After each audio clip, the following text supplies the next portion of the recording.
6 in 10 women going through perimenopause, menopause, and postmenopause go through joint pain. So we are talking more than half of the female population. So you are not alone and you're not doing anything wrong. It is just something that we have to be very aware of, that as we go through this big hormonal shift, our chances of joint pain and injury do go up.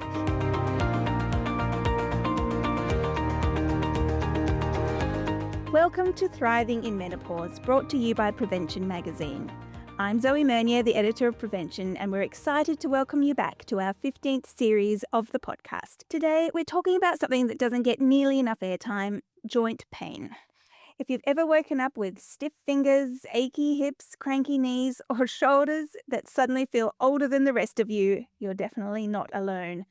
So what is actually happening inside our bodies? Is it inflammation, hormones, aging? And most importantly, what can we do about it? To unpack all of this, I'm joined by exercise scientist and nutritionist Amelia Phillips, who has been in the health and wellness industry for over 25 years and who you may recognise from her role as fitness and nutrition expert on Today Extra. She also hosts her own top-rating podcast called Healthy Her. So she's more than qualified to help us understand the science behind joint pain and, crucially, the practical steps we can take to protect our joints, build strength and feel more comfortable in our bodies again, because life is too short to spend all day in pain. Amelia, thank you for joining us today. Oh, thank you so much for that great intro. And I echo your sentiment that not enough attention is paid on our joint health. And if anyone has gone through a period of painful joints, it's debilitating. It's exhausting. It really stops you in your tracks, doesn't it? I'm facing you with some tennis elbow right now, and I can tell you, you use your elbow quite a bit in life, as I've discovered every time I'm in excruciating pain when I try and turn a doorknob. Yeah. Oh, you poor thing. Anyway, let's dive in. So joint pain is something so many women experience in midlife. Is it, how common is it? Is it, we're thinking, yes, it's just me suffering, but how common is No, it? you are not suffering your tennis elbow alone. You and all the other pickleball players out there. No, 6 in 10 women going through perimenopause, menopause, and postmenopause go through joint pains. Wow. So we are talking more than half of the female population. So you are not alone and you're not doing anything wrong. It is just something that we have to be very aware of, that as we go through this big hormonal shift, our chances of joint pain and injury do go up. It doesn't mean that it's a life sentence, and it certainly doesn't mean we need to wrap ourselves in cotton wool. In fact, if anything, I want to issue a message of hope today that we can navigate and get through this period, even if we do experience joint pain, which we likely will at some point somewhere in our body. Doesn't mean we're sentenced to a life of discomfort. And that's what I'd really love to unpack today. Absolutely. To dive into it and work out how we can navigate this period as pain-free as possible. I like this message of hope that you're So what is happening? What is making these things start hurting? What is going on hormonally? It really is a perfect storm. Hormones is part of it, but I'll dive into some other factors as well. I guess hormonally, what happens is estrogen is very protective of our joints. Estrogen is lubricating, and estrogen is also very anti-inflammatory. So what happens as our estrogen levels, first they start to fluctuate, which can be really frustrating because then we go through periods of high estrogen, low estrogen, joints don't quite know what's going on. But then as we start to see our estrogen levels in late stage perimenopause dropping off, what happens is our joints don't become as lubricated as they were before. So we see this atrophying of our muscles. We see this atrophying of our tendons and our ligaments as well. And so that straight away starts to show a shift and a change in the structure of your joints. Yeah. Okay, they become stiffer, essentially. Right. So that's the first part of the hormonal picture. The second part of estrogen is that it has, when it's at healthy levels, estrogen has a very anti-inflammatory effect. Yeah, so when we start to lose that estrogen, then we see a propensity to inflammation rising. Layer on top of that, if we've got some weight management issues, then we have something called metaflammation. So if you're carrying more than around 10 kilos of excess body fat, chances are that your inflammation levels are already a bit tuned up because of this metaflammation. So body fat, especially around the middle, is very pro-inflammatory. So what we see through midlife as well is, for a lot of us, we see the weight coming on. And so that doubles down on that pro-inflammatory. So suddenly a little bit of joint pain gets flared up. And then the other factor when we look at hormones and midlife is that this is a really common time for autoimmune conditions to appear. Yes. And one of the most common autoimmune conditions is rheumatoid arthritis, which is joint pain, different to osteoarthritis, which we might chat about. And so that's where you see, that's the hormonal changes. But then on top of that, we've got things like our muscle mass drops. So then we see that beautiful muscle is very protective of our joints. It cushions our joints, it protects them. So as we lose that muscle mass, as we lose that balance and proprioception, then our joints also are under more load. And so that makes them more susceptible. So that's kind of, in a very high level, that paints the picture. But coupled with the fact that a lot of us, perimenopause kicks off after we've just had kids. We've had a big life change where, our weight and our body shape might have shifted a lot through our baby making years, those that had children. And so you layer in all of those factors as well. And it's no wonder that we start to see some joint issues arising. For sure, because then you've got all the pregnancy, Yes. hormones coupled in with those as well that do Yeah. all sorts of wonderful things to our joints too. So how can we tell the difference between, say, menopause or perimenopause related joint pain and something like an autoimmune condition or rheumatoid arthritis? Or Look, it's really important, I believe, to actually drill down and get to the bottom of what is actually causing your joint pain. yeah, A lot of us kind of wake up one day with this pain and we just hope it will go away. And then, sometimes it might resolve. But for a lot of people, they go, oh, I've actually now been in pain for 6 to 8 months. I've done nothing about it. So one of my big messages today is that if you are experiencing joint pain, do go and speak to a physiotherapist or your GP to get to the bottom of it. Yeah. So you asked specifically about arthritis. And so rheumatoid and osteo are two very different conditions, even though they're both rheumatoid arthritis, osteoarthritis. It's hard to tell the difference. There's a lot of crossovers. A couple of little hints for rheumatoid arthritis is if you wake up in the morning and your joints are really stiff and puffy, and particularly if they're joints such as your fingers, your hands, your wrists, your toes, for example, that can be a sign. And if that pain doesn't really go away after, 30 minutes or so of moving around, that can be a sign. And if that was the case, you would go to your doctor. Your doctor can rule it out or test for rheumatoid arthritis. Right. So with blood tests, and they go through a whole bunch of screening. So if you suspect that's you, just go to your GP and rule it out. yeah, Osteoarthritis is more your wear and tear. So that tends to be more those heavy loaded joints. So think knees, hips, shoulders. And it's not to say it can absolutely be in other joints, but that would be another hint. Also, if you're, I've, been a marathon runner my whole life and now I'm getting sore knees, chances are that's leaning more towards your osteoarthritis than your rheumatoid. But then if you're just experiencing general pain, what we see in perimenopause, some of the really common ones that we see are tendinopathies. yes, So tendinopathies tend to be tendon-related conditions. So rotator cuff, for example, it can be in your elbows as well. They're the good ones to have because they're quite easy to manage. Then you have things like plantar fasciitis. So that's in your feet. Yep. That's a bit of a doozy, that one. Yes. But again, you can absolutely treat it and manage it. Frozen shoulder is another one. Which is really, really common. So I think understanding, have I got something that's tendon related or have I got one of these other ones that might be fascia related, also informs how you treat the condition as well. Looking at those general ones, Yep. when it comes to exercise, when joints hurt, our instinct can be to move less. Yes. So is that actually helpful or is it harmful? It's a great question. And the answer is nuanced because we don't want your beautiful listeners to go out and start pounding away on sore joints. But funnily enough, inactivity is the enemy of our joints. So the great thing about our joints, they love to move, they want to be moved, they need to be moved, is we need to first understand what that condition is, and then we can work our way around it. So the great news is that there is always a workaround. And so say, for example, the tendon-related conditions. So if you've been to your physiotherapist, or say you went to your GP, they ruled out, autoimmune rheumatoid arthritis, but you've gone to see a physio and they're like, okay, you have got, rotator cuff tendonitis, for example, or elbow tendonitis.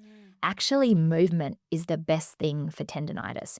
And what we find is that physios will often use a pain scale rating, whereas they're giving you those rehab exercises. If your pain scale sits between about a 3 to a 6 out of 10, then you work within that range. And so say they'll give you some exercises. So let's say, for example, you've got tendonitis in your rotator cuff. They're going to give you some snow angels against the wall, which are, leaning up against the wall. They're going to give you some little safe rotator cuff moves. If you're feeling a little bit of pain in that 3 to 6 range, that's okay. You actually just deal with that pain and work with that pain. If that pain is getting up higher, then we know that we've overdone it. Or if in the 1 to 4 hours after exercising, you're experiencing more pain. But what you'll find is that working with that smaller amount of pain, you lose less muscle mass, you lose less strength, and so in the long run your joint is more protected. Yes, and I guess you're moving the joint as well. You're keeping it mobile and limber rather than just scrunching it up and not daring to move it.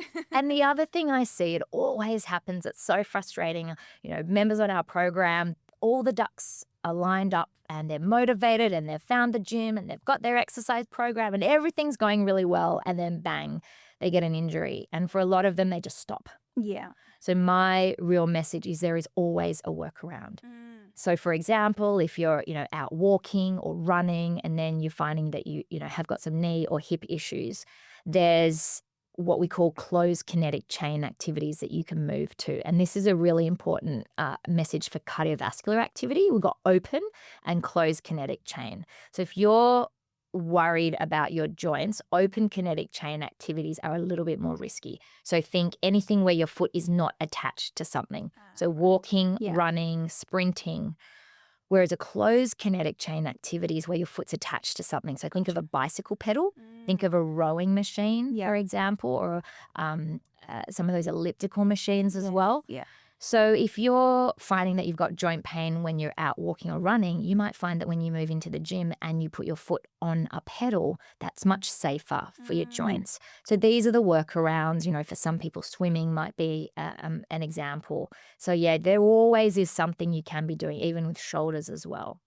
I guess that's tricky because then you're looking at the bone health side of things, and we know that sort of impact is good for bones as well to strengthen that. So I guess it's just is that more if it's in the acute phase that yes. So you touch on a really important point, which is that we don't do enough impact or high impact training. And I feel like when it comes to bone health and joint health, the message is loud and clear about strength training. And I feel like we're all nodding and getting, we've got that message now. Protein, strength training, tick. Yeah. But you're absolutely right. Impact training is also really, really important. And what we mean by impact training is anything that creates a strong force on our joints and on our bones. So it could be box jumps, for example. It could be, jumping lunges, skipping. But there's lots of high impact activities that aren't actually as high impact as you might think. So say, for example, you're worried about your ankles, knees and hips. Well, a slam ball is a great impact activity where you have, it looks a bit like a medicine ball, but it's this squishy, very heavy kind of 5, 10 up to 20 kilo ball. You lift it up over your head or up to eye height and you slam that ball down on the ground. That's a form of impact training that won't put a lot of strain on your lower body, but it still will help with bone density. Boxing's another example where you can really work on your bone density without having to do a lot of jumping. But then with the impact training, which I would love to see more ladies in midlife doing, it's all about progressing slowly. Yes. So say, for example, a box jump, which I'd love all my ladies to be able to jump up to a height that's their knee height or higher. But you're not going to start that from ground zero. Yeah. Start with a small step and then you just slowly build your way up from there. Absolutely. Let's talk about strength training specifically for joint integrity in midlife. It's pretty essential, right? Yeah, it's really, really essential. Joints love to work through their full range of movement. And Yes. so we want to be able to train the body to that. But similar to my box jump example just then, if you haven't squatted before, I'm not going to get you to go in and lift a heavy barbell and squat all the way down, arse to grass, as we say. It's all about what we call progressive overload. Yeah. So it's this idea that you start at a level, we meet you where you're at, and then we build up progressively around that 10 to 15%. So whether that is a load increase of 10 to 15% per week or whether it's a repetition increase. But unfortunately, unlike when we're younger, we can just walk in, throw a few weights around. We have to be a lot more intentional, structured, and that's where warm-ups and cool-downs are also absolutely crucial when it comes to strength training for women in midlife. Absolutely. All right, so let's look at diet now. Yes. So obviously you've talked about inflammation and avoiding that. So what does that mean in practical terms? Yeah, so for most women in midlife, particularly if you're feeling like you're getting some joint pain and you're feeling like the weight is creeping on, taking an anti-inflammatory or a low inflammation approach with your diet can be really, really helpful. And that basically is two key principles. So the first key principle is to remove pro-inflammatory foods. Yeah. And for half of us, that's the biggest, most important factor. Yeah. So pro-inflammatory foods are the ones that I think you probably know I'm going to talk about, which are your ultra-processed foods. But don't think that I'm talking about Macca's and KFC alone, because these days there are lots of really sneaky ultra-processed foods that are marketed as really healthy. Basically, if it has a shelf life of 2 years, it's ultra-processed. Yeah. So if you think about, the healthy protein bars, and there's a whole health section at the supermarket that is literally called health food section that can have a lot of ultra-processed foods. So, try to remove foods that have a really long shelf life. Try to remove foods that are fried. Yep. And when I say remove, we're not being perfect here. Even if you're Monday to Friday, Yep. you're following an anti-inflammatory approach, and then on the weekends you relax a little bit. Baked goods, so biscuits, cookies, banana bread, all that sort of those highly processed with highly refined flour in them. They're all the foods that, as our gut lining changes through perimenopause, foods that we tolerated really well suddenly trigger that inflammatory response in our body. So step one, strategy one, remove as much of those pro-inflammatory foods. Just do lots of healthy swaps. And then strategy number two is to dial up the beautiful anti-inflammatory foods, which are all the ones that we speak about. So, all fruits, all veggies, all whole grains. But in particular, although I'm a nutritionist and I'm not supposed to have favorites, and I don't like the word superfoods, I do love my ladies in midlife to focus on lots of purples and blues. So blueberries, plums, beetroots, and even red cabbage, anything you see that's got those really rich purple and blues are really, really high in the antioxidants that help to lower inflammation. And then we've got lots of the herbs and spices, so ginger, turmeric, curcumin, all of those are fantastic as well. And they really do make a difference. Like I put my ladies, I've got a 14-day anti-inflammatory meal plan that I share with my ladies, and straight away after a few days, they're like, oh my goodness, I woke up, my joints didn't feel nearly as stiff. Like it really does make a difference. Yeah, for sure. But I guess one purpley red food that we shouldn't be having, and that is, of course, alcohol. The red wine doesn't count. No, unfortunately. That's to be said, sadly.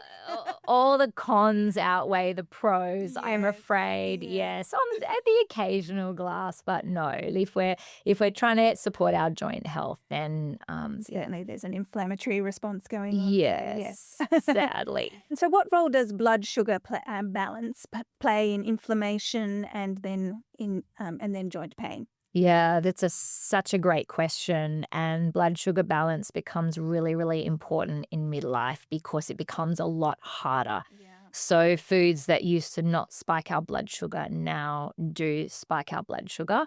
I really encourage all my ladies to go and get a blood test and ask for two markers. Ask for HbA1c, which is an indication of how well your body is controlling your blood sugar levels, and make sure your results are around 5.5 or below percent. And another one is your insulin resistance score, and that's a marker that is called HOMA IR. These are two really, really important markers because if you come back showing blood sugar instability or insulin resistance, you're going to find weight loss much, much harder. And so your focus needs to be around improving your insulin sensitivity and balancing blood sugar. And so why that's so important for joint health is around that inflammation that we were speaking about earlier. So what we find is when we're not controlling our blood sugar well, we have this concept of metaflammation, okay, which is basically inflammation based on our metabolic health. And there are other blood markers. So, for our ladies, we make sure we measure high sensitivity CRP, creatine kinase, lactase dehydrogenase. These are all inflammatory markers that we like to see at an optimal level in our ladies. And so what does that look like practically? It's about dialing down the higher glycemic index foods. Yeah. So your high carb foods, your focaccia, your breads, your sugary treats. But if you love those foods and you want those foods, then there is a concept that some of my ladies like to use, which is called food sequencing. And this is the order that you eat your food in. Yes. And so if you start your meal, for example, with protein first and then your veggies, and then at the end you do your simple carbohydrates or maybe a sweet treat, you're going to spike your blood sugar a lot less than if you flipped that around and maybe started with the white bread or the white rice first. So that's just a little hack. Yes.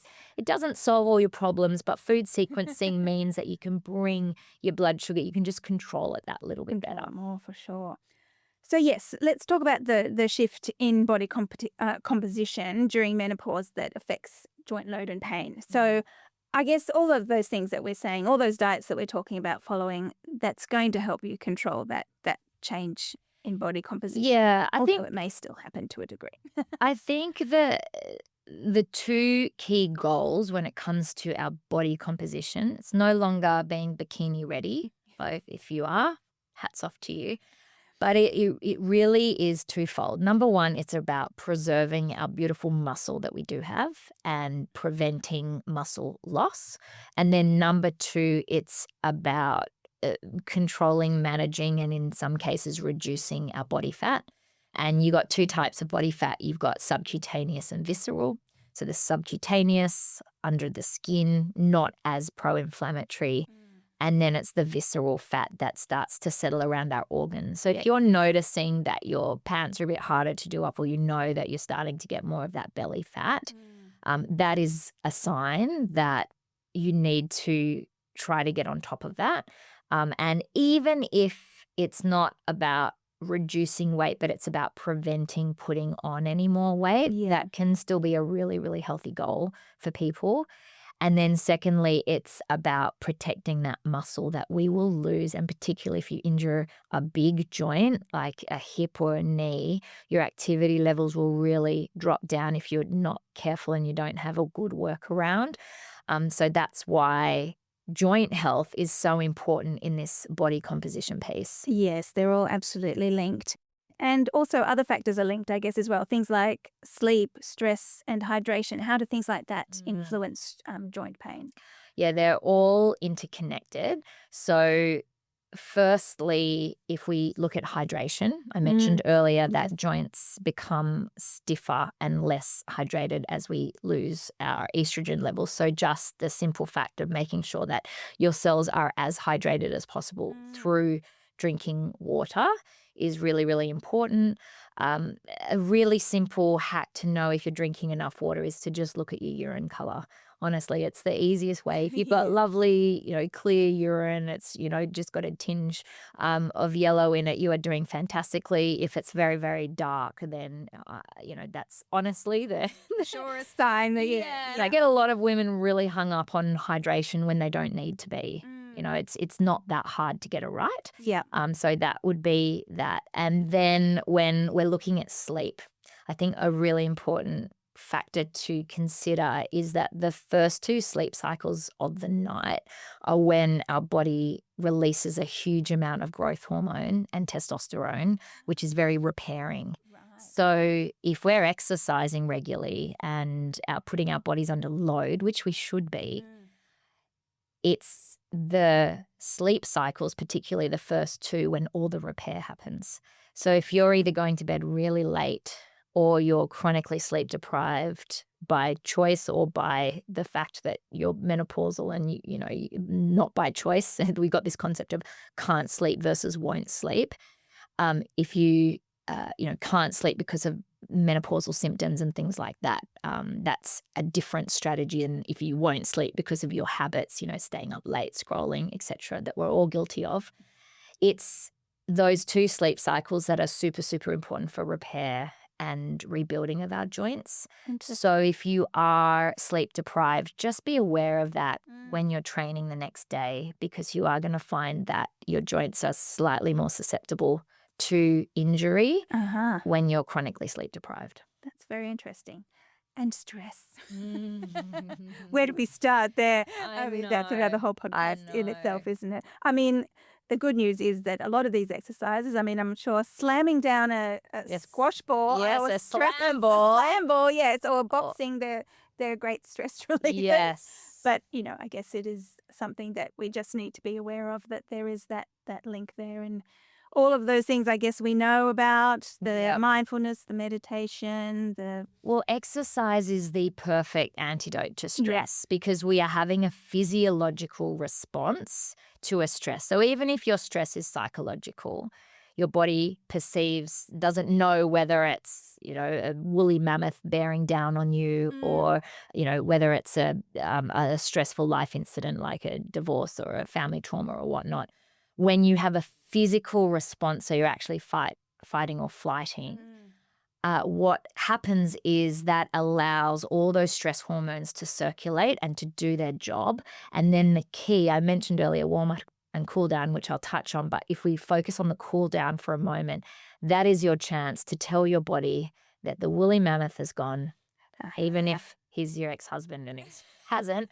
But it's your chance for that couple of minutes to just lay on your back on the floor at the gym or, out in the park, to tell your body that everything's calm, to take just a few minutes of some belly breaths. And what that will do to clear out your cortisol, to clear out your adrenaline, will do wonders.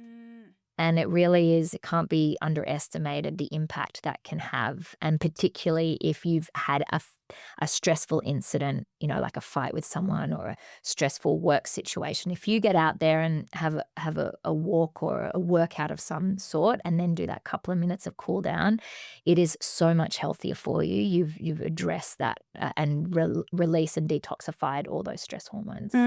So let's just quickly touch on warm-ups and cool downs. Obviously, there's the deep belly breathing, but is there any specific thing we should be doing or not doing when it comes to that at this time of our lives? So warm-ups and cool downs. So if we think about strategies, if you're listening to this and you're like, I want to be one of those 4 out of 10 ladies that don't experience joint pain. Be most of us. Yes. I'm sure a lot of us that ship sailed, but let's say we want to prevent it. I cannot stress enough the importance of a warm-up. And there's 2 parts to a warm-up that are equally important, and we often miss one or both of them. So the first part of your warm-up is you need to increase your core body temperature. So that's when you get to the gym or you're out. That's where you need to do some cardiovascular activity. It could just be, a slower walk for 2 or 3 minutes. It could be sitting on the bike. But I would encourage, if you're sitting on the bike in the gym, I would encourage you to do something called the assault bike. Horrible name, but it's just a bike that has arms that move as well. So that way, as you're warming up, you're also moving your upper body and lower body. But you need to do an activity that raises your core temperature. That's the first stage of a warm-up. The second stage of a warm-up is to move your joints through their full range, particularly focusing on the movement patterns that you're going to be doing in the gym. So for example, today was deadlift day for me in the gym. So when I warmed up in the morning, I increased my core temperature by doing my assault bike for 2 minutes. And then I did a whole bunch of movement mobility patterns that mimicked my deadlift. So something called good mornings. I did spinal twists. So I'm moving my joints through their full range.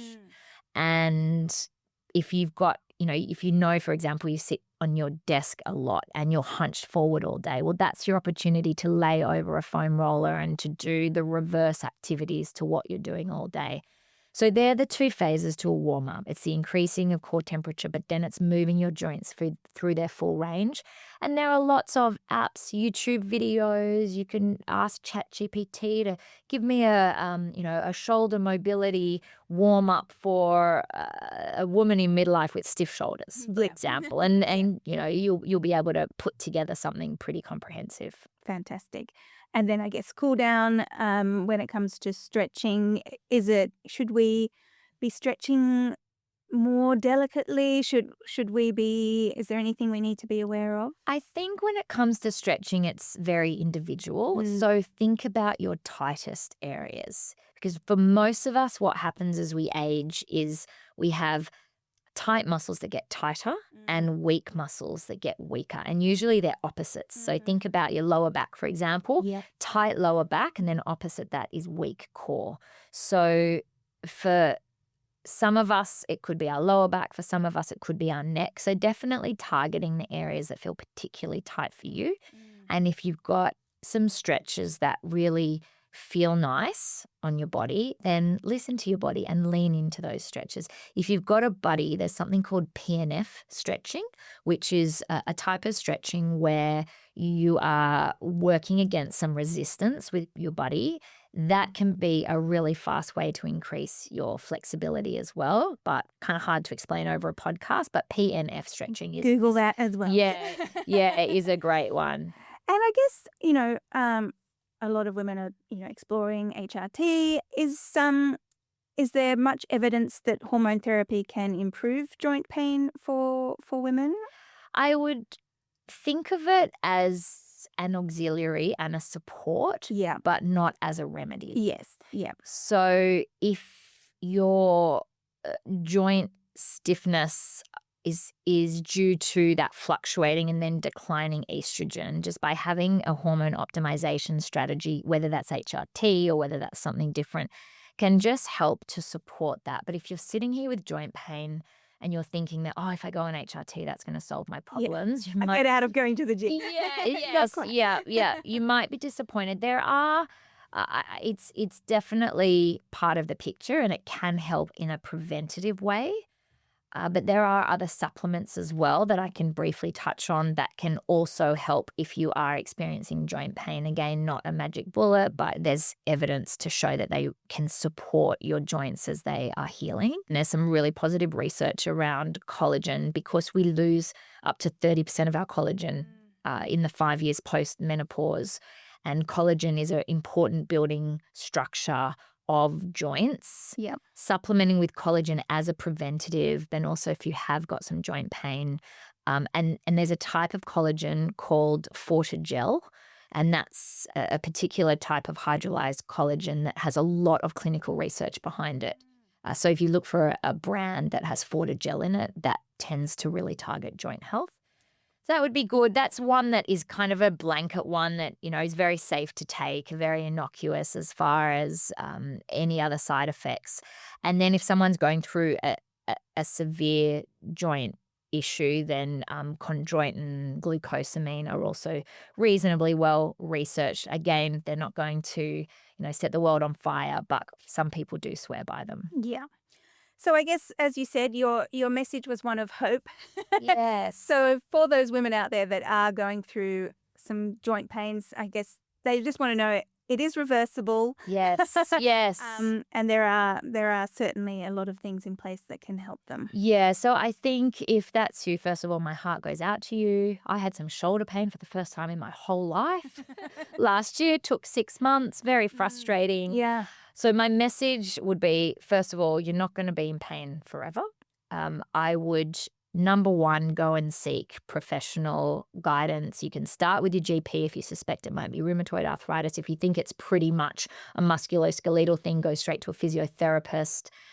If you can find a physiotherapist that's also an exercise physiologist, that's a really great combo, because a physio, sometimes they'll see you, they'll treat you, they'll scribble down some exercises on a piece of paper and you're off on your own. Whereas an EP, an exercise physiologist, is more like a personal trainer with extra training, where they'll take you into the gym and they'll work with you through your workouts. So I would highly recommend you go and get that diagnosed. Is it fascia? Is it tendonitis? Because then you can know, oh, I can actually work through this with a bit of pain in a 3 to 6. So find out, get diagnosed. What exactly is it? And then work with that expert for the workarounds. Okay, I can't run, but I can cycle or swim. Okay, I can't squat, but I can do the leg press or the leg extension or these, modified moves, because the enemy of our joints is inactivity. Yeah. And if our lower body's out, there's lots you can do with your upper body. If your upper body's out, there's lots you can do with your lower body. So work hard to do the workaround. Your body will respond really well to movement. The stronger you are, the more protected your joints are. So really focus on that strength training. Really focus on keeping those inflammation levels down. And then you'll find you'll sail through this. And once you're out the other side, you'll be ready for that second or third act, and you'll be feeling stronger than ever. Absolutely. Well, look, unfortunately, that's all we have time for today, but thank you so much for those amazing, amazing insights and advice. I got so much out of that. I hope today's conversation has reassured that while joint pain in menopause is common, it's not something you simply have to accept, and there's plenty we can do to avoid hobbling around in pain all day. Now, if this episode resonated with you, please share it with a friend who's been quietly wondering why her body suddenly feels different. Yes, these conversations really matter, because the more we talk about midlife health openly, the more empowered we all become. Thank you again, Amelia, for taking the time today. My absolute pleasure. And if you enjoyed today's episode, don't forget to subscribe, leave a review, and follow along for more expert conversations designed to help you not just survive menopause, but truly thrive in it. Until next time, take care of your joints and yourself.